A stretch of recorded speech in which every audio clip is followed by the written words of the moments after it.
Bienvenue dans cette section 4.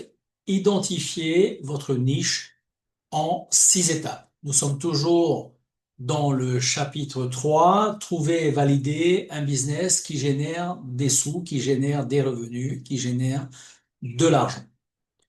Dans cette section, donc, nous allons voir les 6 étapes et nous allons commencer par l'étape numéro 1. Peut-être vous lire les 6 étapes, puisque l'étape numéro 1, ça sera donc de travailler sur son marché global. L'étape numéro 2, de travailler sur la segmentation. Étape numéro 3, le besoin non couvert. Étape numéro 4, la validation, la viabilité économique. Étape numéro 5, la validation du marché. Et ensuite, en étape 6, c'est de voir les questions stratégiques. Donc, étape numéro 1, le marché global. Définir un secteur large et observer les tendances macro. Ça, c'est important. L'objectif ici, pédagogique de cette section, de cette étape 1 plutôt, c'est tout simplement, c'est que avant de se lancer dans la vente de services, il est essentiel de comprendre le contexte global du marché. Cette étape permet d'identifier où se trouvent les opportunités d'éviter de construire une offre dans un secteur en déclin. Pourquoi, comment, ou bien sinon dans un secteur où il y a une surdose d'offres. Pourquoi commencer par le marché global? Vous partez d'un champ large, exemple la santé, l'éducation, le bien-être, le marketing digital, l'intelligence artificielle, la formation. Cela vous donne une vision d'ensemble, où va l'argent, quelles sont les évolutions, quels comportements changent. Cela permet également de repérer les signaux faibles, les nouvelles habitudes qui vont créer la demande future. Comment étudier les tendances? Comment étudier surtout les tendances macro? Une tendance, alors je vais expliquer ce que ça veut dire tendance macro ou macro-tendance, c'est une évolution à grande échelle qui impacte un marché, une industrie ou une société dans son ensemble, généralement sur plusieurs années. Contrairement à une mode qui est souvent passagère et limitée dans le temps, une macro-tendance est durable et structurelle. Elle influence les comportements, les besoins des consommateurs, les opportunités d'affaires. Par exemple, on peut analyser la croissance du marché par la recherche des rapports d'études. Ça peut être des rapports McKinsey, des rapports de l'INSEE ou des rapports sectoriels. On peut également, maintenant vous le savez, on en a parlé dans les autres sections, d'utiliser des Google Trends. Et si je répète ici, c'est que tout simplement la répétition est une clé de réussite. D'utiliser Google Trends pour voir si la recherche d'un thème augmente ou diminue, d'observer les investissements dans le secteur, soit des levées de fonds, ou notamment dans la tech de la santé, et de surtout regarder les problématiques qui existent. Exemple, tout simplement, le marché du bien-être connaît une croissance continue avec une demande accrue pour la méditation, le yoga, les approches thérapeutiques alternatives. Vous allez voir, par exemple, sur Facebook, défiler énormément de publicité. En deux, donc on avait dit en un, c'était d'analyser la croissance du marché. En deux, c'est d'observer les nouveaux comportements. Quels changements sociétaux influencent la demande? Ça peut être par exemple pour le télétravail, explosion du coaching en ligne. Pour l'hyperconnexion, c'est besoin de déconnexion et de gestion du stress. Sur les IA génératives, depuis l'arrivée de l'IA en novembre 2022, c'est que certains métiers disparaissent, mais de nouvelles opportunités naissent. Ça peut être des formations à l'usage de l'IA, ça peut être l'adaptation des services humains, ça peut être des formations sur l'automatisation. Ça peut être également, par exemple, depuis la pandémie, les individus cherchent des solutions pour travailler sur eux-mêmes depuis chez eux. C'est notamment l'essor du coaching et de la thérapie en ligne. En trois, c'est d'identifier les opportunités liées à la technologie. Ça peut être les nouvelles plateformes comme TikTok pour l'acquisition de nouveaux clients. Ça peut être également des nouveaux outils comme Zoom pour de la consultation en ligne ou des formations, faire des ateliers, faire des masterclass. Ça peut être également des nouveaux usages. Exemple, l'IA pour automatiser une partie du marketing qui libère énormément de temps aux coachs pour se concentrer sur leur expertise. Comme exemple, je dirais que parce que je le vis, hein, la digitalisation permet à un coach d'accompagner des clients partout dans le monde, sans limite géographique. Si je devais synthétiser, par exemple, le marché des entrepreneurs du marketing digital, et vous verrez qu'en ce moment, sur TikTok, sur Internet, il y en a plein qui se lancent dans le marketing digital, c'est-à-dire vendre quelque chose sur Internet. Tout simplement, ne choisissez pas votre niche au hasard. commencer par observer le terrain du jeu global. Repérer également les secteurs en croissance et non en déclin. De toute façon, aujourd'hui, tous les secteurs en croissance sont pratiquement les secteurs qui vont intégrer l'intelligence artificielle. Comprenez les grands mouvements sociaux et technologiques qui façonnent la demande. Positionnez votre service ou votre produit dans un secteur où la demande va augmenter naturellement dans les prochaines années. Ici, je dirais que par exemple, en deux, c'est là, tout simplement en étape 2, c'est la segmentation. C'est découper le marché, c'est apprendre à découper votre marché. L'objectif ici de cette section 2, c'est d'identifier ce qui est le plus accessible et rentable dans un marché donné. Et cette segmentation permet de ne pas parler à tout le monde, mais de concentrer ses efforts sur un groupe le plus motivé, le plus solvable, le plus accessible, le groupe qui va vous acheter votre service. Et ici, il y a des critères classiques de segmentation. Vous les connaissez déjà. Ce sont les critères démographiques, les caractéristiques objectives du client. Par exemple, exemple précis, je dirais les entrepreneurs indépendants âgés de 30 à 50 ans, vivant dans des zones urbaines avec un revenu annuel compris entre 30 000 et 70 000 euros, par exemple. Alors pourquoi c'est utile de faire cette segmentation démographique? Tout simplement parce que cela permet de savoir qui est le client et si le marché est suffisamment large. Il y a également un critère psychographique. Ce sont les valeurs, les motivations et les aspirations. Exemple précis, ça serait les entrepreneurs qui veulent atteindre l'indépendance financière, l'indépendance géographique, l'indépendance temporelle, ça ils travaillent à n'importe quelle heure, et qui s'intéressent au développement personnel et qui cherchent à optimiser leur temps et apprécient les méthodes pratiques plutôt que théoriques. Ça peut être donc très utile puisque révéler le pourquoi ils agissent, ce qui motive leur décision d'achat et les frustrations qu'ils veulent éviter. Il y a également donc les critères comportementaux, donc on avait parlé des critères géographiques, des critères psychographiques. Maintenant, il y a les critères comportementaux, c'est-à-dire les habitudes concrètes et les interactions avec le marché. Un exemple précis, toujours les entrepreneurs qui utilisent régulièrement LinkedIn et Zoom pour leur travail et qui ont déjà acheté au moins une formation en marketing digital dans les 12 derniers mois et qui s'inscrivent à des newsletters professionnels et suivent des webinaires. Ça peut être également de savoir leur pourquoi. Cela montre comment ils interagissent avec des solutions existantes et quels outils ou canaux qui sont les plus pertinents pour les atteindre, pour les rejoindre.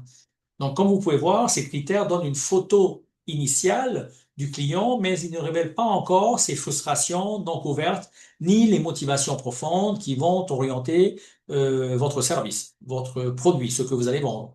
Pour cela, il faut ensuite étudier une matrice qui s'appelle les jobs to be done. Ce sont les travaux à faire pour pouvoir satisfaire les besoins non satisfaits. Et donc, nous allons ici tout simplement apprendre à analyser la matrice Jobs to be done, JTBD. Alors, la matrice Job to be done, le travail à faire, c'est-à-dire tout simplement, c'est un outil stratégique utilisé pour comprendre, on l'utilise beaucoup en business school, c'est un outil, et puis dans la vie du business, hein, c'est un outil stratégique utilisé pour comprendre les besoins réels des clients au-delà des simples caractéristiques démographiques ou habituelles d'achat. Cette matrice permet de structurer l'analyse du marché et de concevoir des produits ou services qui répondent exactement à ce que les clients veulent accomplir, ressentir ou montrer aux autres. Ici, le concept clé, c'est que les clients n'achètent pas un produit ou un service pour lui-même, mais ils achètent un service ou un produit pour réaliser un job. Je l'ai déjà dit dans la section 1, je l'ai dit dans la section 3, c'est pour réaliser un job, une tâche, un objectif qu'ils veulent accomplir. Vous le savez maintenant, on n'achète pas une perceuse pour la perceuse, mais pour le travail que la perceuse va faire, c'est-à-dire le trou dans le mur. Et ici, le JTBD, le Job to be Done, ne se limite pas au côté fonctionnel, c'est-à-dire ce que le client veut accomplir, mais il inclut également les aspects émotionnels, ce que le client ressent ou évite, mais également les aspects sociaux, c'est l'image qu'il veut renvoyer. Donc, si je regarde un petit peu la matrice de la structure de la matrice JTBD, et notamment cette matrice-là pour un service marketing digital, alors j'ai pris l'exemple. J'ai pris l'exemple d'un entrepreneur qui veut lancer un service de marketing digital en ligne. Et donc, j'ai demandé à ChatGPT de construire la matrice et d'organiser l'information en plusieurs colonnes pour mieux comprendre le client. Alors, on va le faire ensemble, tout simplement. Voilà. Donc ici, je lui dis, alors, je veux vendre un service de formation euh, en marketing digital à des coachs qui ne savent pas comment vendre en ligne et qui souhaitent être autonomes. Autonomes facilement et sans trop d'efforts. Voilà. Peux-tu organiser l'information en plusieurs colonnes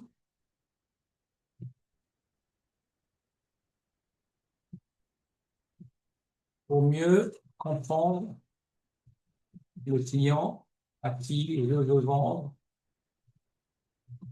ma formation. Euh, Utilise une matrice Jobs to be done, JTBD, complète et détaillée.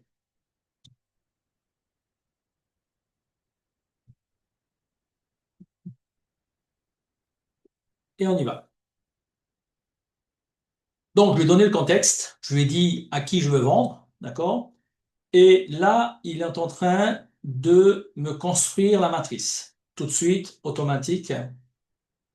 Donc, on a d'un côté, alors ici, je vais les mettre ensemble, hein, on a d'un côté, ici, la situation en contexte. Alors, je vais lui dire, peux-tu réorganiser la matrice en mettant les jobs JTBD sur le côté gauche pour une meilleure lecture. Voilà, il va me le mettre sur le côté gauche. Voilà. Toujours pas.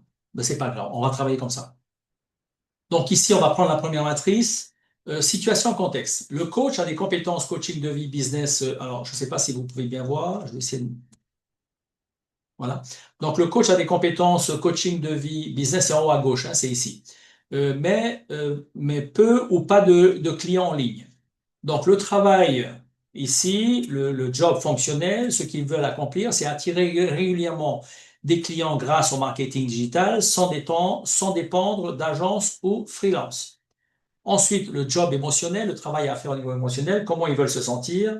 Ils veulent se sentir rassurés de savoir vendre en ligne, être confiants et légitimes. Et le job social, le travail social, c'est l'image statut recherchée, être vu comme un coach moderne, professionnel, crédible en ligne.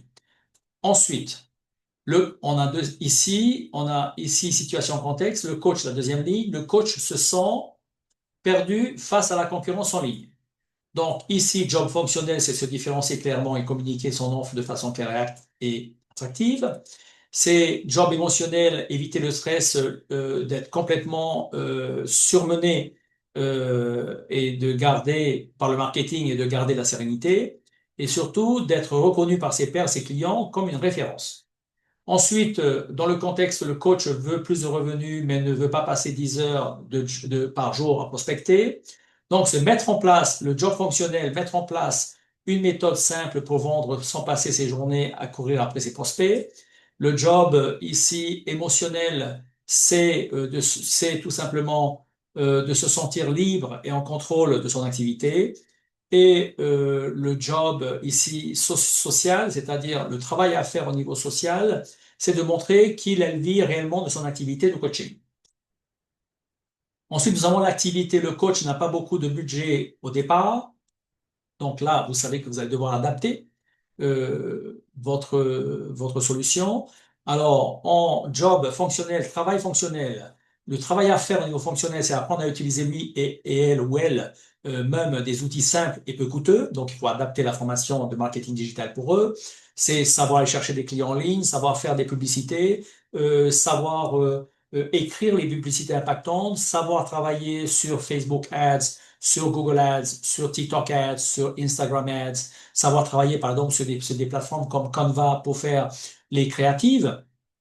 Si je prends le job émotionnel, c'est-à-dire le travail à faire au niveau émotionnel, il veut éviter le sentiment d'être exploité ou dépendant d'agences, donc il ne veut plus recourir aux freelances qui font du contenu parce que c'est cher. Et ensuite, au niveau donc du job ici sociaux, il souhaite prouver qu'on ne peut pas réussir en solo, mais il souhaite prouver qu'on peut réussir, pardon, en solo, même sans gros budget, sans gros moyens. Et enfin, le contexte. Le coach n'a pas de stratégie claire. Ici, il va au feeling. Alors ça, c'est un problème, hein. On a beaucoup de gens comme ça qui font des tests, qui essayent et tout, et puis qui se plantent. Ils sont donc démotivés, fatigués, et puis ils y croient plus. Donc, le job fonctionnel, le travail fonctionnel qu'on veut, c'est qu'il veut suivre une méthode pas à pas pour structurer son marketing digital. Donc, vous savez ce qu'il veut. Vous devez donc proposer. Donc, dans votre proposition de valeur, c'est justement, je vous aide à appliquer une méthode pas à pas pour structurer votre marketing digital. Tout de suite, lui, ça lui fait quelque chose, il comprend. Il veut également, dans le job économique, dans le job sentimental, il veut se sentir guidé, accompagné, motivé, c'est ce qui va se passer. Donc, vous lui donnez une solution et vous lui dites avec un accompagnement sur 6 mois, par exemple, ou un accompagnement un à un, là, tout de suite, il prend votre training, votre formation, parce que vous êtes avec lui, vous lui prenez la main. Donc, je vous prends votre main et je vous amène jusqu'à l'excellence. Et en fait, et enfin, donc ici, le dernier job, les jobs sociaux, c'est de pouvoir dire, j'ai une stratégie qui fonctionne et ça marche pour tous mes clients. J'en suis très, très fier. Ici, on va demander ici, peux-tu refaire le tableau en ajoutant la solution à tous les contextes. Contexte dans la matrice Job to be done. On va donc mettre une colonne solution. Là, il a conversation fan. Alors, on va tout simplement lui dire, alors ça, on est OK. Alors, ici, chaque ligne correspond à un job spécifique, le contexte, le blocage, le résultat attendu, les dimensions émotionnelles, d'accord. Peux-tu, donc je vais reprendre ça. Peux-tu ajouter? Ajouter ici, tout simplement, la solution.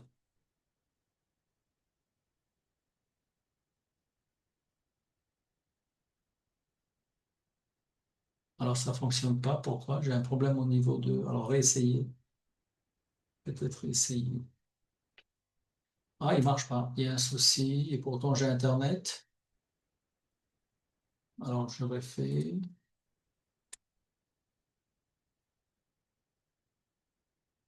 Doesn't work. I don't understand why. OK. Je vais essayer une autre solution. Donnez-moi quelques secondes.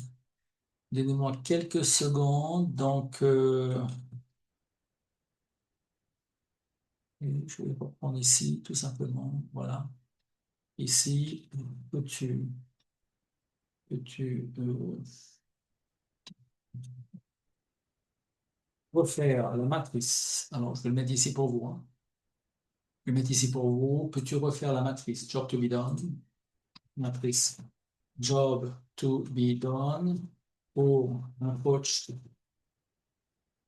pour un service de formation que je veux vendre à un coach qui souhaite apprendre le marketing digital pour vendre ses services et l'organiser dans la matrice Job to be done avec une colonne solution. Est-ce que ça fonctionne? Oui, ça fonctionne. Ça y est, c'est reparti. Et donc, vous avez ici la colonne solution ici, d'accord? Puisqu'on avait tout à l'heure les problèmes, on avait le job, les problèmes douloureux, les résultats attendus, les gains. Et ici maintenant, nous avons ici toutes les solutions. Par exemple, le job à faire, c'est apprendre les bases du marketing digital. Donc, vous pouvez déjà faire un module de votre formation, apprendre les bases du marketing digital. Donc, le client, lui, qui est un peu réfractaire, pas habitué à l'Internet, pas habitué aux IA, pas habitué à travailler avec des logiciels, il entend le mot base, déjà, c'est pas mal. Donc, ça veut dire que on va commencer par le début. C'est ce qu'il veut. Il veut pas tout de suite être plongé dans un truc de professionnel, d'expert, où il va être complètement dégoûté et il va s'en aller. Les problèmes douleurs qu'il a, il ne sait pas par où commencer et se sent dépassés par les outils. Donc ça, vous pouvez l'utiliser pour votre pitch quand vous faites votre vente, quand vous demandez qu'est-ce qui ne va pas et vous savez déjà que ça va pas et c'est là qu'il faut appuyer pour faire votre vente. Résultat attendu, il veut comprendre les fondamentaux pour être autonome. Il veut donc apprendre les fondamentaux du marketing digital pour pouvoir être autonome. Ensuite, la solution proposée, c'est donc de faire un module de formation pas à pas sur les bases, sites, réseaux sociaux, email, publicité. C'est pas mal. Donc déjà, vous avez un super module. Deuxièmement, c'est d'attirer des clients idéaux. C'est ce qu'il veut. Il veut pas perdre de temps à publier son résultat. Il veut avoir une stratégie claire pour cibler et attirer les bons prospects. Donc déjà, c'est un module pour vous. Et il veut surtout mettre en place des ateliers de formation. Il veut surtout plutôt un atelier, créer un atelier sur le positionnement et la stratégie de contenu efficace. Donc, qu'est-ce que c'est que le positionnement? Qu'est-ce que c'est qu'une stratégie de contenu efficace? Donc, on a un hook, on a ensuite un contenu et on a un call to action. Vous voyez? Et avec des vidéos qui, au bout de 3 secondes, changent de plan pour garder l'intérêt du viewer, de celui qui regarde. Vous avez ensuite, pour le client coach, il veut construire une offre claire et attractive. Donc lui, il veut apprendre à le faire également. Sa difficulté, c'est de formuler son offre message confus. Donc là, on va reprendre les formules qu'on a vues dans la section numéro 3, où on va lui apprendre à écrire des offres, des propositions de valeur. Et ici, c'est de pouvoir expliquer simplement son service et le rendre désirable. Donc, vous pouvez créer une formation avec des exercices guidés de structuration d'offres et des rédactions de messages percutants. Ensuite, vous avez ici pour le client, il veut générer de la visibilité en ligne. Il ne sait pas faire. Donc, il a un manque de régularité et un faible engagement. Bon, il ne sait pas faire parce qu'il ne fait pas tous les jours, il n'a pas trop le temps. Donc, c'est être visible sur les bons canaux gagnants en autorité et une formation sur la création de contenu et plan d'action éditorial. Donc là, on va apprendre à travailler avec les IA génératives. Il va falloir qu'ils s'y mettent. Mais on va y aller pas à pas. On ne va pas le dégoûter. Ensuite, lui, il veut convertir des prospects en clients. Il veut apprendre. Peut-être qu'il sait déjà vendre et tout, tout ça. On va quand même faire une formation, un module sur comment convertir des prospects en clients en moins d'un mois, par exemple. Prospect intéressé, mais qui ne passe pas à l'action. Peut-être parce que justement, il ne sait pas passer l'étape du closing. Il ne sait pas amener, il arrive à chauffer le client, mais il n'arrive pas à lui vendre son service. Donc là, on va faire une petite formation sur le closing, sur comment travailler sur les objections, notamment, et comment arriver à la fin où le client va se dire oui, c'est pour moi. Donc ici, c'est mettre en place un processus fluide de conversion et lui montrer comment fonctionne un tunnel de vente simple, expliqué, comment on fait une landing page, qu'est-ce que c'est qu'un email nurturing, qu'est-ce que c'est qu'un appel de découverte, qu'est-ce que c'est également, c'est pas marqué là, mais comment à faire venir le client avec des lead magnets, par exemple. Ensuite, utiliser le top of the funnel, le middle of the funnel, le haut du funnel, le milieu du funnel et le bas du funnel et suivre la progression pour pouvoir ensuite proposer au client un lead magnet. Après le lead magnet, c'est de lui proposer un MPV, une formation MPV, c'est-à-dire un tout petit produit, une mini formation de 2 jours, peut-être une masterclass ou peut-être un atelier, un workshop. Et ensuite, l'amener progressivement à vous découvrir, à connaître votre expertise, à avoir confiance en vous et finalement à vous acheter la formation premium. Qu'est-ce qu'il veut également? Il veut organiser son marketing dans le temps parce qu'il a une inconstance, il procrastine parce que justement il ne sait pas. ou bien sinon il est surchargé. Donc lui, il veut avoir une méthode claire et reproductible. Donc lui, pour lui, vous allez lui proposer des templates de planning marketing déjà tout faits, avec des accompagnements à la mise en place. Donc, comme vous pouvez voir ici, cette matrice met en avant les jobs, c'est-à-dire les travaux à faire, le travail à faire, le résultat vers lequel on veut amener le client, à travailler sur les douleurs, les gains, la solution que ta formation, en tant que toi formateur, tu vas apporter à ton client. Bon, ici, ils disent, hein, veux-tu que je refasse la matrice aussi au format visuel, schéma tableau, après vous faites ce que vous voulez. Vous pouvez également demander à ChatGPT de reprendre donc l'ensemble de ces données et d'ajouter tous les pain points, c'est-à-dire tous les points de douleur possibles et inimaginables que peut rencontrer un coach aujourd'hui depuis l'arrivée de l'IA. Vous écrivez tout ça. Et à ce moment-là, vous allez pouvoir effectuer une analyse des données qui sont données, réfléchir à pouvoir construire vos modules, à pouvoir construire votre offre absolument désirable et irrésistible. D'accord?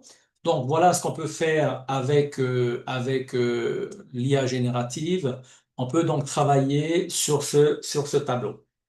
Donc pourquoi l'utiliser? Tout simplement parce qu'un client n'achète pas une formation ou un coaching en soi, il embauche ce service pour accomplir un progrès précis dans sa vie ou dans son business. Comme vous pouvez le voir ici, la matrice JTBD, Job to be done, permet de comprendre donc le job fonctionnel, le travail fonctionnel, ce que le client veut concrètement accomplir, le job émotionnel, ce qu'il veut ressentir ou éviter de ressentir. Donc là, il veut être expert, par exemple. Et le job social, c'est comment est-ce qu'il veut être vu par rapport aux autres. Ça peut être par rapport à ses pairs, par rapport à ses concurrents, être vu comme étant le meilleur. En combinant ces trois niveaux, on révèle les besoins non couverts, les vides du marché où il y a une vraie opportunité. Donc, comment utiliser la matrice JTBD? Premièrement, c'est de lister les situations dans lesquelles vos clients cherchent une solution. Par exemple, je veux trouver plus de clients, mais je me suis perdu avec les outils digitaux. C'est de décrire le job fonctionnel, tâche ou objectif concret. Par exemple, c'est apprendre une méthode simple pour attirer des clients en ligne. En trois, ça peut être de décrire le job émotionnel, ce que le client veut ressentir. Exemple, me sentir compétent et en confiance dans mon marketing. Je me répète, mais c'est important. En quatre, c'est de décrire le job social, l'image qu'il veut renvoyer. Exemple, c'est d'être vu comme un entrepreneur moderne et crédible par mes pairs. En cinq, c'est d'identifier les frustrations actuelles ou les solutions actuelles qui échouent. C'est-à-dire, j'ai vu les autres faire qui sont excellents, mais sur ce point-là, ils l'ont pas fait. Donc, du coup, je peux le faire. Mes formations sont trop techniques, je décroche rapidement et qu'est-ce que je vais faire moi? C'est que je vais rajouter un point de solution que je ne trouve pas dans les formations des autres. Il y a une chose qui est intéressante également quand on travaille avec le JTBD, c'est notamment de travailler sur les besoins non couverts. C'est d'identifier les frustrations et les solutions manquantes. Parce que quand vous travaillez sur la segmentation habituelle, sexe, âge, travail, salaire et tout, il y a beaucoup de choses qui ressortent pas. Alors qu'en fait, quand vous travaillez avec la matrice Job to be done, vous avez des besoins non couverts qui vont ressortir. Et notamment, l'objectif ici, c'est d'identifier une douleur réelle chez votre client potentiel pour transformer cette frustration en opportunité de niche et créer un service irrésistible. La question clé qu'on veut se poser ici, c'est qu'est-ce que mes clients potentiels essaient de résoudre aujourd'hui? Et pourquoi les solutions existantes ne leur suffisent pas? Ou qu'est-ce que mes clients potentiels ont déjà acheté, mais que dans ce qu'ils ont acheté, je fais tout simplement l'étude de ce qu'ils ont déjà acheté et je m'aperçois qu'il manque certaines choses. Et donc, moi, je fais une formation pour leur dire, tout cela en fait cela, mais ils ne vous ont pas donné ces clés-là. Pourquoi? Moi, je vais vous les donner. La méthodologie, c'est d'analyser les avis négatifs. Tout simplement parce que les avis négatifs révèlent les failles des services existants. Chaque critique, d'ailleurs, est une opportunité.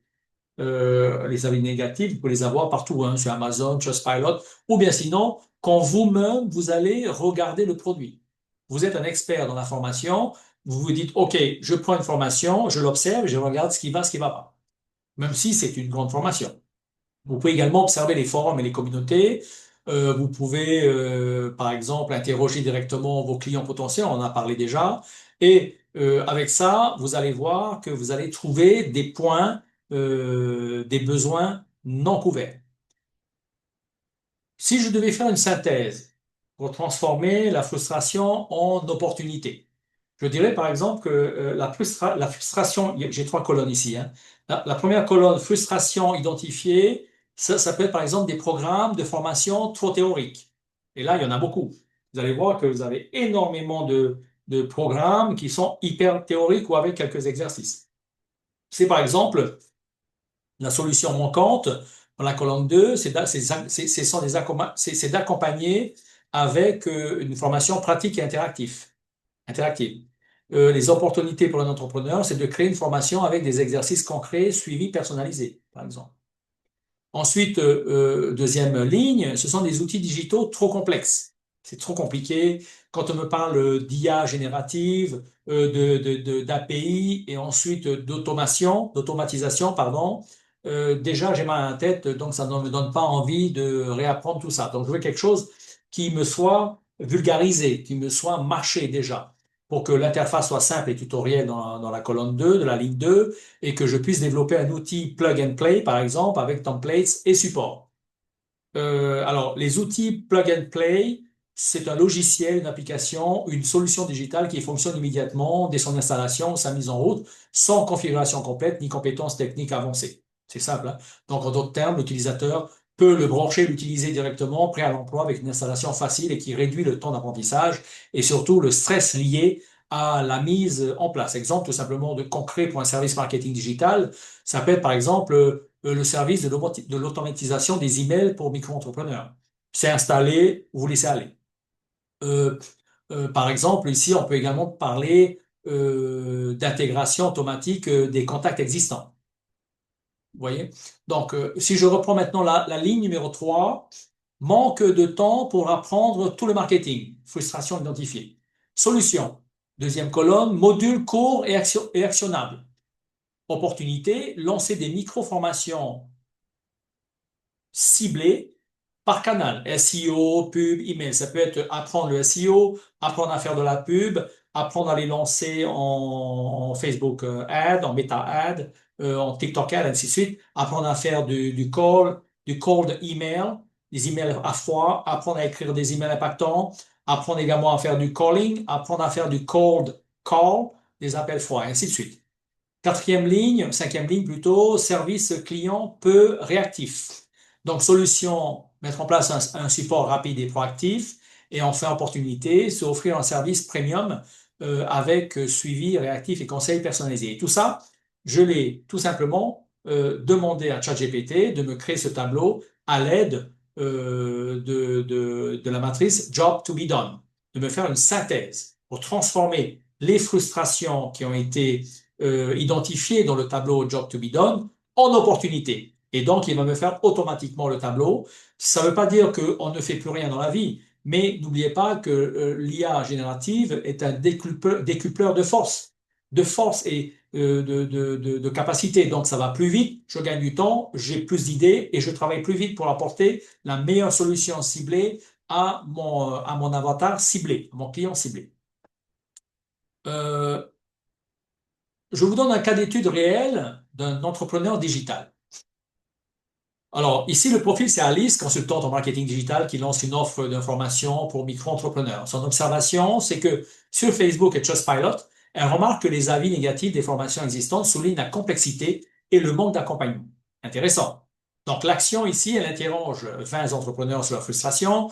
Elle identifie que la plupart veulent des actions concrètes et mettre en place tout ça chaque semaine. Et surtout, en trois, elle veut créer un programme de 4 semaines avec des vidéos de 15 minutes par jour, des exercices pratiques et des groupes de suivi avec des feedbacks personnalisés. Le résultat, c'est que son taux de satisfaction est élevé avec des recommandations clients et une vente d'un service à forte valeur perçue.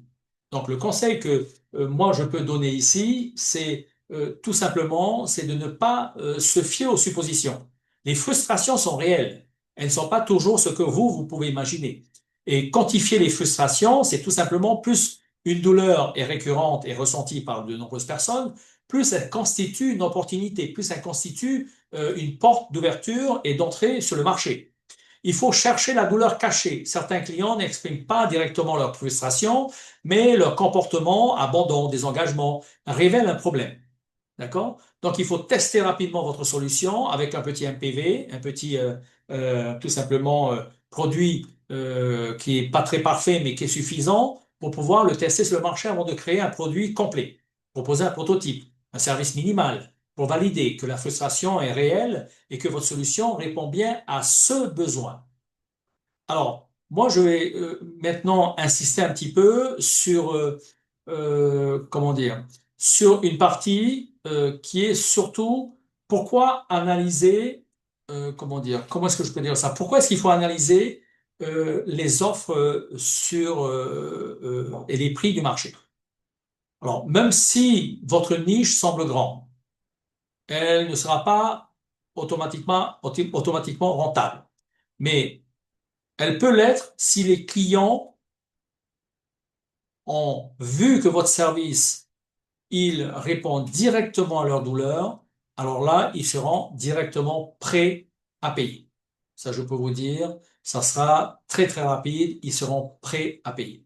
Donc, ici, on va surtout s'occuper de la viabilité économique, c'est-à-dire de vérifier dans cette étape 4, de vérifier la rentabilité potentielle de votre service. Et l'objectif de cette étape ici, on va dire l'objectif pédagogique, c'est de s'assurer que la niche choisie peut générer un revenu réel et ne relève pas uniquement d'une passion personnelle. Une niche rentable, d'ailleurs, va combiner à la fois la taille critique de marché, le pouvoir d'achat des clients et l'opportunité face à la concurrence. Et la question clé ici que je me pose habituellement, c'est si je crée ce service, est-ce que suffisamment de clients seront prêts à payer pour résoudre leurs problèmes? Ça veut dire que, est-ce que le service que j'ai créé avec un produit minimum viable et que je mets sur le marché, est-ce que ça va fonctionner, tout simplement?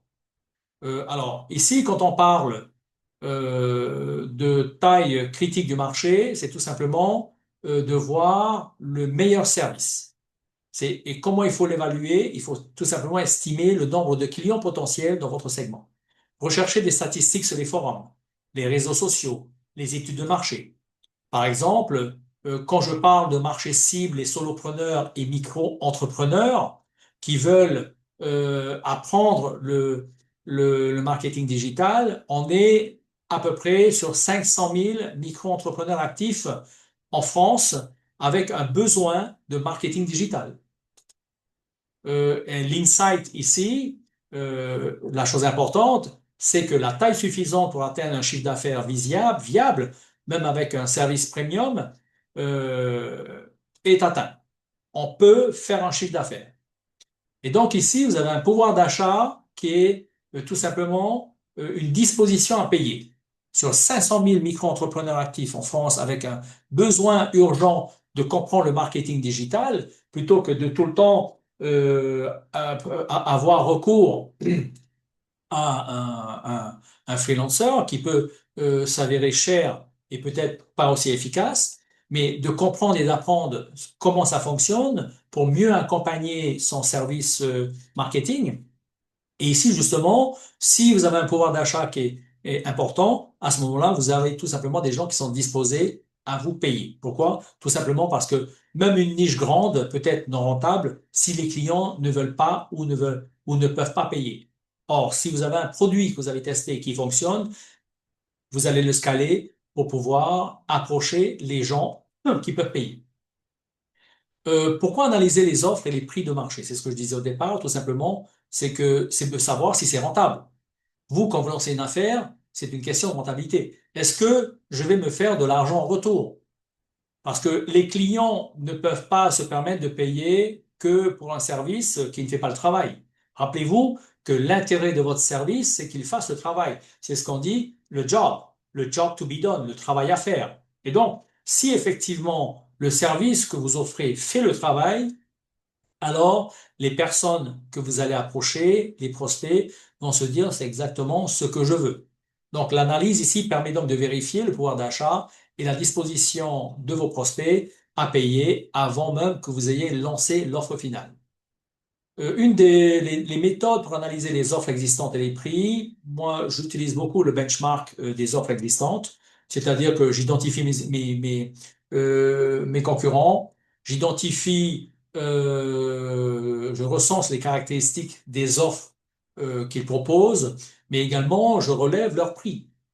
Je regarde à quel prix est-ce qu'ils vendent, pour quel contenu, pour quel service. Je regarde également, je compare plutôt la valeur et les prix. Quelle solution apporte le plus de résultats pour ce prix-là? Ou y a-t-il un écart de valeur que je peux exploiter? Je peux également faire des enquêtes directes auprès des clients potentiels, poser des questions. Combien seriez-vous prêt à investir pour résoudre votre problème? Ici, on peut faire ça sur un format de sondage, un questionnaire, un appel ou un interview. Et l'insight, donc la chose importante ici, c'est que tout simplement, vous obtiendrez une idée précise du prix acceptable pour votre cible. Vous pouvez également observer les comportements d'achat. Ça, c'est intéressant.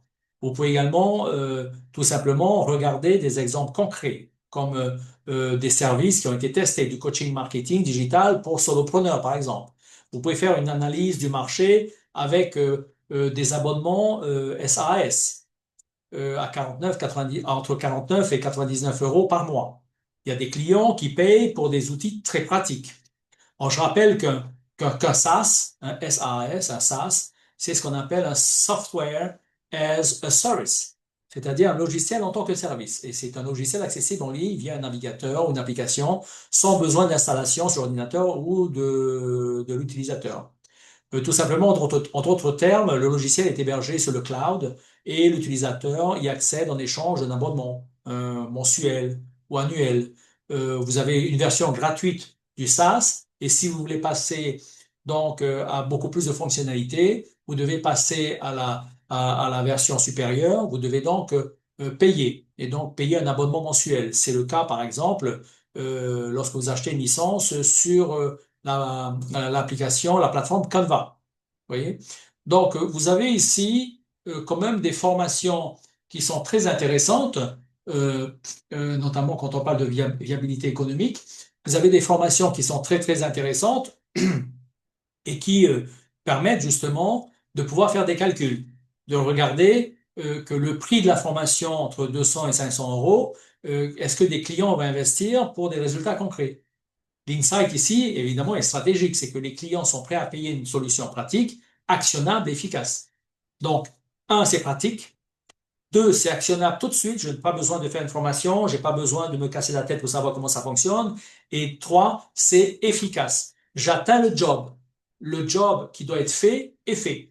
Le fameux job to be done. Voyez? Et donc, du coup, votre service peut se positionner dans une fourchette à peu près entre 200 et 400 euros, avec un accompagnement personnalisé pour se différencier. Par exemple, moi, quand je fais mes formations, je donne toujours un accompagnement personnalisé, mais également un suivi à vie. Ça veut dire que s'ils ont des questions dans le temps, ils peuvent toujours contacter mon équipe ou me contacter pour me poser des questions pour qu'on puisse leur donner les meilleures réponses possibles.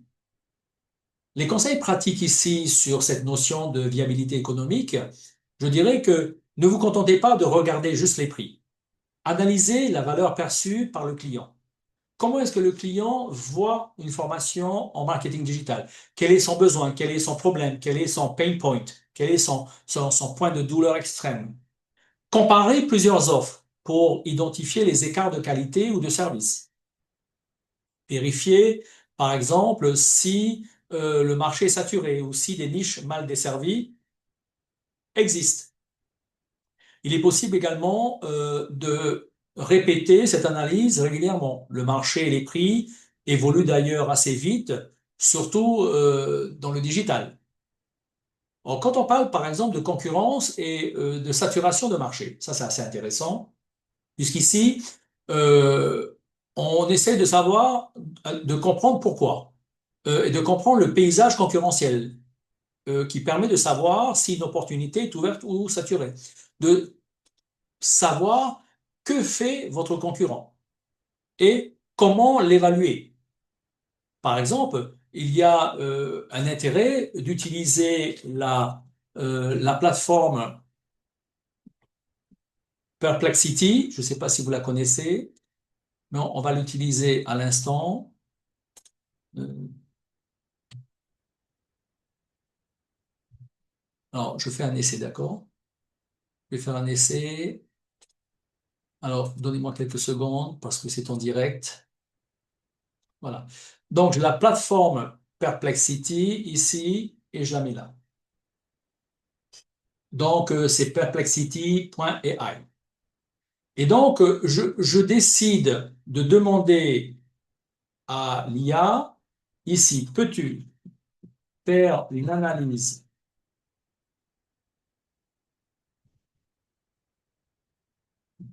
concurrentielle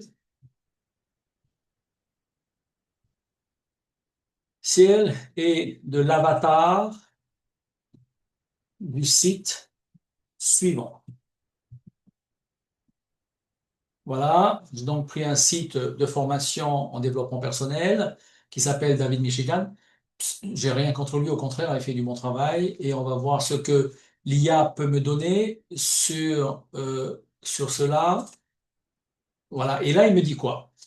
Il me dit, voici une analyse concurrentielle. Alors, j'essaie de, si c'est possible, voilà, pour que vous puissiez voir.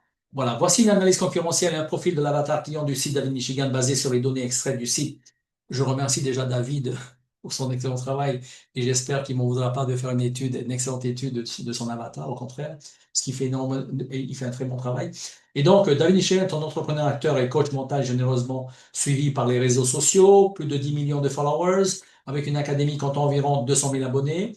Ses concurrents se situent dans le secteur du coaching en ligne et du développement personnel, où les acteurs majeurs incluent des plateformes comme Mid-Valley, Udemy, Coursera pour les formations, ainsi que des coachs individuels très actifs sur les réseaux sociaux. D'autres services concurrents proposent des offres de coaching mental et de productivité comme Predictive Fitness, O2X et Axon Athletics dans le domaine de la préparation mentale sportive. David Michigan est un grand sportif. David Michigan mise sur une approche hybride, mêlant influence sociale, importance, ainsi de suite. Donc, avis critique, avatar client, on y est. Donc ici, il va me donner tout simplement le profil de l'avatar client qu'il a, aussi bien au niveau de sa démographie, que ce sont majoritairement majoritairement des francophones, des adultes de 25, entre 25 et 45 ans, la psychographie, personnes motivées par la réussite financière, l'indépendance, la transformation personnelle et l'amélioration mentale, les besoins et objectifs, atteindre une meilleure discipline mentale et ainsi de suite, comportement digital, c'est très actif sur les réseaux sociaux, habitué à consommer du contenu vidéo, témoignages, formation en ligne et via smartphone ou ordinateur, et la valeur, rechercher de l'efficacité rapide, authenticité, inspiration par des figures influentes. Donc ici, vous avez également une synthèse comparative. On ne va pas tout étudier, on va juste passer et vous voyez que vous pouvez également avoir une synthèse SWOT du site, une analyse sur le fonctionnement marketing par rapport aux concurrents, des détails de l'avatar client principal, démographie et besoins, évaluer l'offre de formation et proposition de valeur et propose 5 actions pour améliorer la conversion du site. Donc, vous voyez que le site perplexity.ai est très, très intéressant et vous permet donc de pouvoir travailler sur la recherche concurrentielle de vos concurrents, une analyse concurrentielle de vos concurrents et d'avoir beaucoup plus d'informations pour pouvoir avancer dans la constitution de votre produit, de votre service, mais également de pouvoir cibler correctement les personnes à qui vous allez tout simplement parler de votre service. Il y a, je dirais qu'il y a, disons que il y a des cas d'études, notamment sur les entrepreneurs débutants. Voilà, il y a un cas d'étude que j'avais fait sur un entrepreneur débutant qui était complètement perdu. On avait donc utilisé Perplexity pour travailler sur ses concurrents. Et donc, on avait constitué ensemble des tableaux avec tous ses concurrents, avec les offres, les avatars, la différenciation, et ainsi de suite. Et du coup, il avait une vue d'ensemble complète de ce que ses concurrents proposaient avec les prix des formations et tout. Et il a pu se positionner, et surtout, il a pu voir les, les, pour sa différenciation ce qu'ils pouvaient proposer d'autres, peut-être pas de meilleurs, mais d'autres que les clients de ces plateformes n'avaient pas trouvé. Étape 5, le lancement et la validation. Bon, j'espère que vous allez utiliser Perplexity parce que c'est vraiment une plateforme extraordinaire. Alors, lancement et validation, ici, c'est de tester, de sécuriser votre service et l'objectif pédagogique de cette étape, c'est d'assurer que votre service répond réellement aux besoins du marché et qu'il peut générer des revenus avant de l'étendre à grande échelle. En tout cas, si vous voulez faire de la grande échelle, si vous voulez vendre en dehors de la France et aller dans le monde francophone, ou si vous voulez vendre dans le monde anglo-saxon, et ici, la question que je pose habituellement, c'est mon service attire-t-il suffisamment de clients payants et répond-il réellement à leurs frustrations identifiées?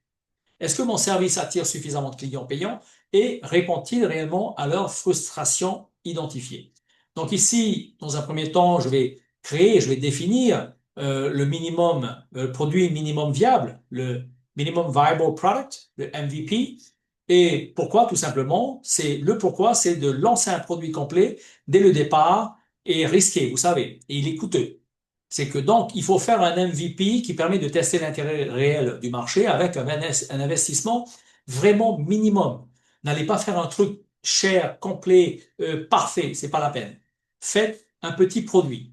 Alors, comment est-ce qu'il faut le faire? Tout simplement, vous allez prioriser les fonctionnalités qui répondent aux frustrations critiques identifiées.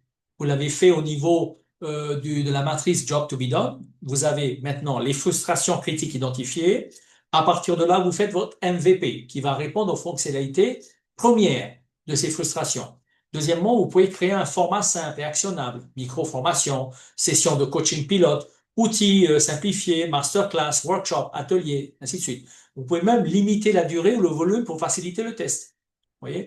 Par exemple, je reprends le cas de Alice qui est freelance marketing. Elle lance un programme de 4 semaines, plus suivi via groupe privé, pour tester si les micro-entrepreneurs veulent un accompagnement pratique, par exemple. Donc, on avait ici définir votre minimum viable product, le MPV. En deux, c'est de créer une offre test irrésistible. Pourquoi? Parce que même un bon MPV nécessite une offre claire pour convaincre les premiers clients. Le cerveau, il aime les choses claires et structurées, facile à comprendre, facile à mémoriser, facile à voir, facile à entendre aussi. Comment est-ce qu'il faut le faire? Tout simplement, c'est de décrire clairement le résultat attendu par le client. Vous vous rappelez les formules qu'on a eues tout à l'heure? Mon avatar est, et il fait ceci pour répondre à un problème grâce à ma formation. Et ici, il faut inclure les éléments de réassurance, des témoignages, des avis clients, de la garantie, des garanties satisfaites ou remboursées, des bonus pratiques. On peut également fixer un prix accessible, mais valorisant, basé sur le pouvoir d'achat identifié. Un exemple, je fais une offre 4 semaines pour automatiser vos leads plus support hebdo. Voilà, vous avez 4 semaines de formation pour automatiser tous vos leads et en plus, vous avez un support technique hebdomadaire gratuit. Celui-ci est gratuit, je vous accompagne. Le bonus, c'est également donc le support hebdo, plus des modèles d'email templates de publication et un accès à mon groupe privé. Le prix, 199 euros. Donc, au lieu de 799 euros, c'est 199 euros. Donc, donnez d'abord le prix élevé que vous barrez et vous mettez ensuite le prix que vous vendez. Attention, dites-vous bien que tout ce qui est promotion est réglementé. Donc, ne faites pas n'importe quoi. Donc, ici, prix 199 euros basé sur la disposition à payer du segment. D'accord? En troisième, c'est de faire un pré-lancement. Donc, on a vu le MPV, on a vu qu'on a créé une offre test irrésistible avec la formule irrésistible. Et ici, en troisième, vous faites un pré-lancement et une collecte de feedback. L'objectif ici, c'est de valider l'intérêt avant de produire un service complet. La méthode, des préventes, les early birds, early adopters, les premiers arrivants, les premiers adoptants, et offrir un accès limité en échange d'un feedback détaillé. Voilà, vous avez ceci si vous me donnez un retour, un avis. Vous pouvez également proposer une landing page ou un formulaire d'inscription, mesurer l'engagement et tester la clarté du message. Vous pouvez faire des entretiens qualitatifs en demandant directement au premier client ce qui fonctionne ou ce qui bloque. Par exemple, Alice qui est une freelance dans le marketing digital, ouvre une préinscription pour 10 entrepreneurs. Résultat, 8 inscriptions, preuve d'intérêt. 8 sur 10, c'est pas mal, 80%. Feedback, besoin de plus de modèles pratiques et vidéos courtes. Ajustement avant le lancement complet. En quatrième, rappelez-vous, on a vu donc le MPV, on a vu qu'il fallait créer une offre irrésistible, et en trois, qu'il fallait un pré-lancement et une collecte de feedback. Maintenant, ici, on va mesurer les indicateurs clés. On appelle ça les indicateurs de performance, les KPI. Pourquoi? Tout simplement parce que ici, on veut savoir si le service peut devenir rentable.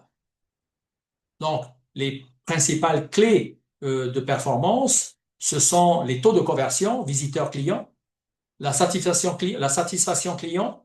On peut utiliser un questionnaire. Ça peut être également l'engagement, la participation aux modules, les réponses, aux exercices, ou ça peut être des recommandations et du bouche à oreille. Exemple, je fais un taux de conversion pré-vente de 80% forte demande. C'est ce qui se passe avec Alice. Elle a lancé donc une préinscription pour 10 entrepreneurs. 8 se sont inscrits. Preuve d'intérêt, il y a ici un taux de conversion de pré-vente à 80%, forte demande. Une participation aux exercices de 90%, 90% par exemple, contenu utile et actionnable. Et enfin, en cinquième, c'est d'ajuster et d'itérer. L'objectif ici, c'est d'améliorer le service sur la base de données réelles. Là, on a toutes les données et on va améliorer le service. La méthode, c'est d'identifier les points de friction. Ça peut être des modules incompris, ça peut être des manques de support, ça peut être euh, comment dire, des manques de PDF. Les gens, ils adorent avoir des PDF quand ils ont les vidéos. Et en deuxième, on peut faire un ajustement rapide en ajoutant des tutoriels, de raccourcir les vidéos, de clarifier les consignes. Mais ça peut être aussi de mettre à jour les vidéos. Par exemple, moi j'ai vu des formations où il s'est noté mise à jour à venir. C'était des formations de 2022. Nous sommes en 2025. Sur les sites de 2022, il y a encore marqué mise à jour à venir. Pour moi, ça me casse complètement mon envie d'en continuer. Ça me casse également ma façon de voir la formation. Ce n'est pas du tout professionnel. Et il est donc important de toujours être à jour, de mettre à jour les informations de cette formation qui a dû coûter 3 000 euros. On peut également répéter le cycle MPV pour avoir du feedback, pour améliorer, pour relancer. Alors, je vais donner un exemple concret parce que c'est facile de comprendre avec les exemples. Rappelez-vous de Alice, qui est freelance en marketing digital. Elle a raccourci les vidéos à 15 minutes et ajoute 2 modèles supplémentaires. Résultat, engagement maximal et taux de satisfaction 95% parce que les vidéos ne font pas 2 heures. J'ai envie de faire un cas d'étude final. C'est un MPV qui a réussi pour un entrepreneur débutant. Le profil, c'est Pierre. C'est un coach digital pour micro-entrepreneurs et lui, il a fait un service testé, programme de génération de leads en 4 semaines, suivi individuel. Donc lui, il a lancé un programme de génération de leads en 4 semaines et surtout, il a également accompagné ce programme d'un suivi individuel, 1 à 1. L'action qu'il a menée, c'est qu'il a fait un MPV avec module court et template pratique. Ensuite, il a fait un pré-lancement auprès de 15 clients pilotes. Et ensuite, il a collecté les feedbacks et il a fait des ajustements. Résultat, 12 clients payants sur 15. Validation donc de la demande. 12 clients payants sur 15, on valide la demande. Les ajustements réalisés, il y a eu une version finale vraiment prête. Et ensuite, il y a eu des recommandations. 5 nouveaux clients grâce au bouche à oreille. C'est pas mal.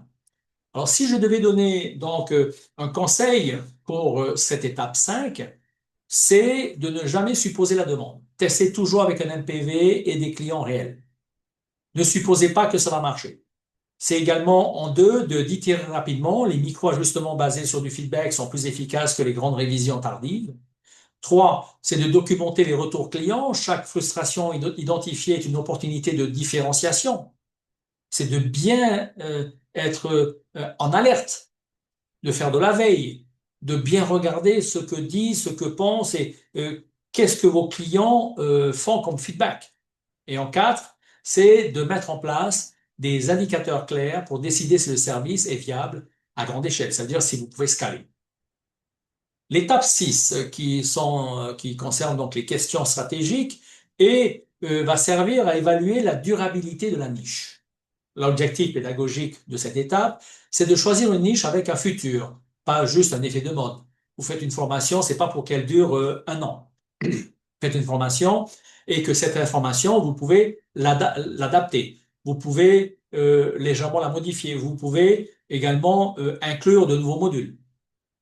Ici, la douleur est-elle suffisamment forte pour justifier un achat récurrent?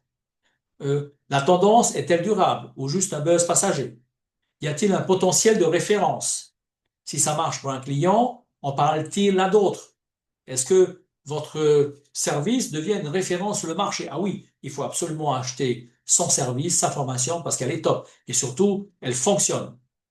Un exemple très simple, le marketing digital pour micro-entrepreneurs répond aux trois critères: besoins récurrents de clients, marché périn et résultats tangibles qui génèrent du bouche à oreille. Ça, c'est nécessaire. Et l'objectif ici, évidemment, c'est de s'assurer que la niche choisie a un potentiel à long terme et ne repose pas sur un effet de mode passager. Ah ben c'était bien, puis demain c'est nul. Sauf si vous faites une formation qui va être évincée complètement par les outils digitaux, du digital et de l'intelligence artificielle. Il faut donc, à ce moment-là, vous mettre à jour, faire des formations dans le digital, pas dans le digital, mais dans l'IA, dans l'intelligence artificielle, pour pouvoir implémenter cette nouvelle connaissance et pouvoir intégrer ces nouvelles connaissances dans vos formations, faire des mini-formations, refaire un MPV, retester le marché, relancer du feedback et surtout vérifier que vous êtes à jour. Il faut se mettre à jour. La question clé ici pour moi, je dirais, les questions clés ici pour moi, c'est surtout, c'est cette niche continuera-t-elle, pardon, à générer des clients et des revenus dans 2, 5 ou 10 ans? Est-ce que cette niche, l'année prochaine, l'année d'après, dans 3 ans, continuera à générer de l'argent et surtout à faire venir des clients pour générer de l'argent? La douleur est-elle suffisamment forte pour justifier un achat récurrent? Est-ce que le client A qui est venu m'acheter cette formation va m'acheter la formation B? Est-ce que ce client A va m'acheter la formation C, par exemple? Pourquoi? Tout simplement parce qu'une niche rentable n'est pas seulement un problème temporaire. Les clients doivent être motivés à revenir et à payer régulièrement. Donc, vous devez pouvoir scaler, vous pouvez devoir pouvoir donner de nouveaux produits, de nouveaux services. Et comment l'évaluer? Tout simplement en identifiant les frustrations critiques et répétitives. À vérifier si elles impactent réellement le quotidien ou la performance du client. À évaluer si la solution peut être proposée de façon récurrente, par un abonnement, un coaching continu, une mise à jour régulière, c'est ce que je disais.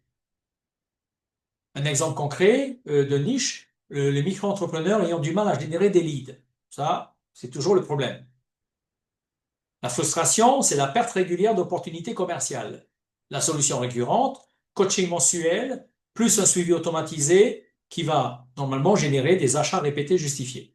Donc, ce que vous avez ici, vous prenez ces éléments-là, vous mettez dans le job to be done et vous lui dites de construire donc la matrice JTBD avec une colonne solution. Donc, on a parlé de la douleur, si elle était suffisamment forte pour justifier un achat récurrent de votre client. En deux, on va parler de la tendance.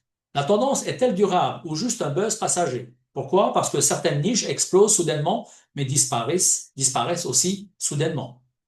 Et comment l'évaluer?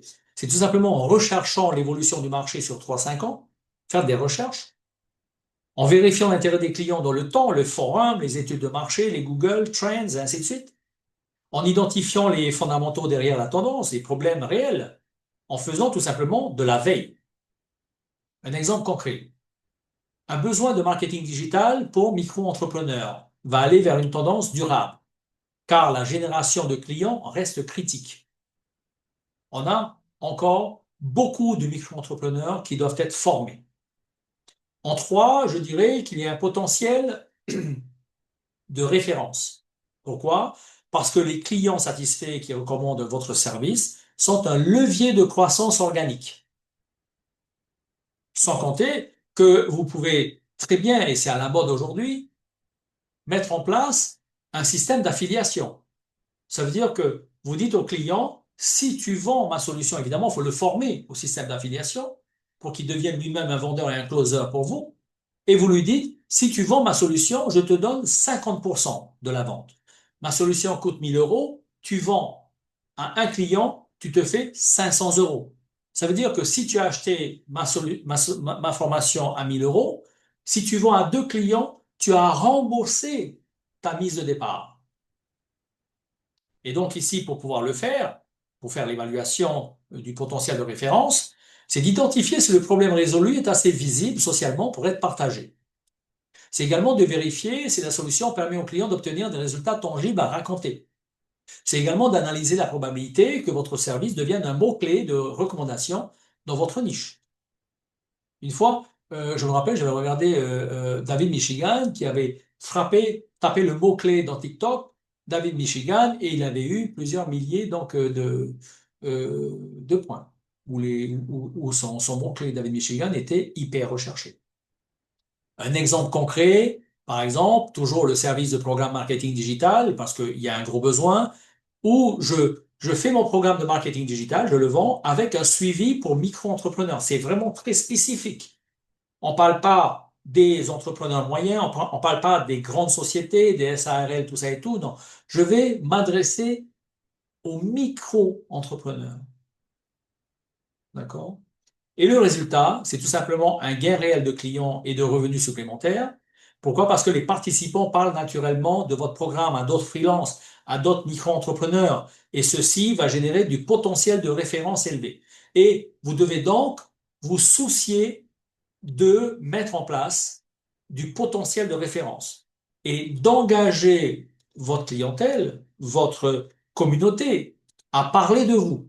Et pour le faire, il faut créer du contenu, il faut les approcher, mais il faut surtout leur dire quoi faire. Rappelez-vous, si vous ne leur dites pas, et surtout n'hésitez pas à appuyer pour vous abonner, à partager ma solution avec les autres, c'est ce qu'on appelle le call to action. Si vous leur donnez pas un call to action, c'est-à-dire de passer à l'action, ils ne vont pas le faire. Donc, il faut le dire, dites-leur de le faire. À ce moment-là, ils ont le choix de dire oui ou non. C'est encore mieux d'avoir le choix de passer à l'action ou pas quand on lui demande que de ne pas du tout avoir de choix et de ne pas du tout lui demander. C'est pire. Alors, si je devais tout simplement faire une synthèse stratégique et évaluer la durabilité de la niche ici, c'est de dire tout simplement que le critère de la douleur est-elle suffisamment forte? L'analyse colonne 2, c'est que la frustration répétitive, génération de leads insuffisante. J'ai pas assez de gens qui viennent vers moi. Conclusion, il faut faire un achat récurrent possible via coaching ou abonnement. Si par exemple, au critère la tendance est durable, tu l'analyses, le marketing digital essentiel pour tout micro-entrepreneur, c'est essentiel, il faut absolument qu'il se lance. Et donc, conclusion, il y a effectivement un marché pérenne.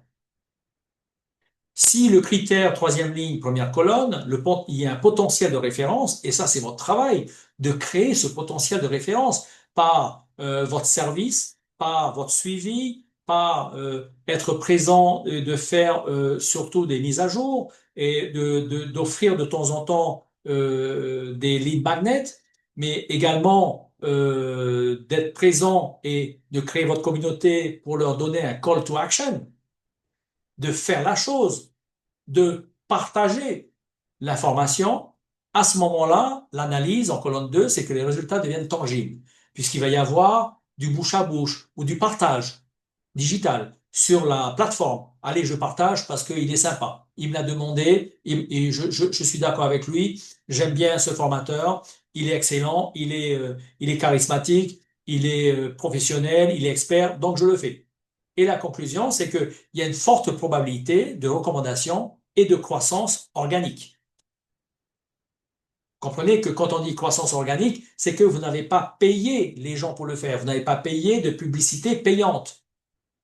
D'accord? C'est ça la publicité organique, c'est ça la croissance organique. Vous avez créé votre communauté, vous êtes avec vos clients, vous les aimez, vous les accompagnez, et donc vous leur demandez d'effectuer ce petit plus pour vous, c'est de partager l'information et de faire du bouche à oreille. Un cas d'étude pratique sur la durabilité de la niche. Ici, on a toujours Alice. Alice, dans notre profil, consultant de marketing digital pour micro-entrepreneurs. Donc, c'est vraiment niché. On est sur une ultra niche, hein. Donc, la niche a été testée. Automatisation des leads pour solopreneurs.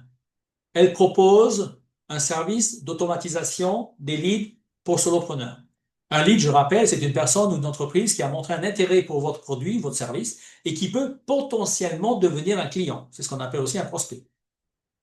En marketing digital, le lead représente le premier contact qualifié dans le processus de vente. La personne, par exemple, qui vient mettre son email. La personne qui met son prénom, son email et ou son numéro de téléphone, et ceci part dans une base de données. D'accord? Et donc, ici, on a une analyse stratégique à faire. C'est que, un, la douleur, il y a une perte régulière de prospects et un achat récurrent justifié. On a également une question de durabilité, c'est que le besoin de lead ne disparaît pas. Le marché devient périn. En trois, on a une référence. Les clients satisfaits partagent les résultats. Et il y a donc une croissance organique possible. Croissance organique, ça veut dire gratuite possible. Et vous devez d'ailleurs travailler sur ça. C'est votre travail. Ne laissez pas faire les choses. Engagez-les. Faites de l'engagement. Faites du contenu pour les engager. Faites également des call to action, je répète. Et la décision, c'est tout simplement de lancer le service avec un programme évolutif et un suivi mensuel. Je dis bien un programme évolutif avec des mises à jour, des vraies mises à jour. Et non pas juste marqué sur le site, mise à jour à venir et il n'y a jamais de mise à jour. Et les gens payaient 3 000 euros pour une formation sur laquelle il n'y a pas de mise à jour. Si je devais donner un conseil pour cette étape 6, c'est un, de prioriser les problèmes récurrents et critiques plutôt que les modes passagères. Faites de vos services quelque chose qui va devenir, qui va s'installer. Deux, c'est d'analyser l'historique du marché pour distinguer les tendances durables et le buzz. Trois, c'est d'intégrer un levier de recommandation dès le lancement pour maximiser la croissance organique. Et enfin, quatre, c'est de penser à long terme, un service périn qui permet d'investir plus sereinement dans le marketing et le développement. Voilà, cette section était très longue, très technique. N'hésitez pas à revoir par paragraphe pour bien saisir l'intérêt critique de chaque partie de cette section. N'hésitez pas d'utiliser la matrice Job to be done, qui est un excellent moyen de trouver les solutions aux douleurs de vos prospects, de votre marché. Utilisez également l'IA Perplexity pour faire votre étude et analyse de concurrence. Donc, faites un tableau avec tous vos concurrents potentiels, analysez-les et reportez les informations de votre tableau et analysez les données. Cela vous permettra de mieux vous positionner, de savoir à quel endroit vous pouvez placer tel ou tel service et telle différenciation. Rappelez-vous. Et bien entendu, c'est de travailler votre référencement, c'est également de travailler ici votre durabilité et surtout de travailler votre potentiel de référence en créant votre communauté, en créant également tout simplement en demandant à votre communauté de passer à l'action avec un call to action. Aujourd'hui, avec cette nouvelle ère de TikTok, Instagram et toutes ces plateformes-là, ben, tout simplement, l'entrepreneur, qu'il soit micro-entrepreneur, grand entrepreneur, devient un acteur. Il devient l'acteur de son service. Il devient tout simplement le personal branding de son service. Et il doit jouer de son charisme, de son expertise, de sa différence sur le marché pour consolider, pour créer sa communauté, pour consolider sa communauté et surtout pour attirer de nouvelles personnes, pour convertir des gens à son service, qui, évidemment, vous avez compris aujourd'hui, répond, solutionne une douleur qui est très, très forte. Voilà. Merci d'avoir suivi cette section et je vous donne rendez-vous à la section numéro 5. Au revoir.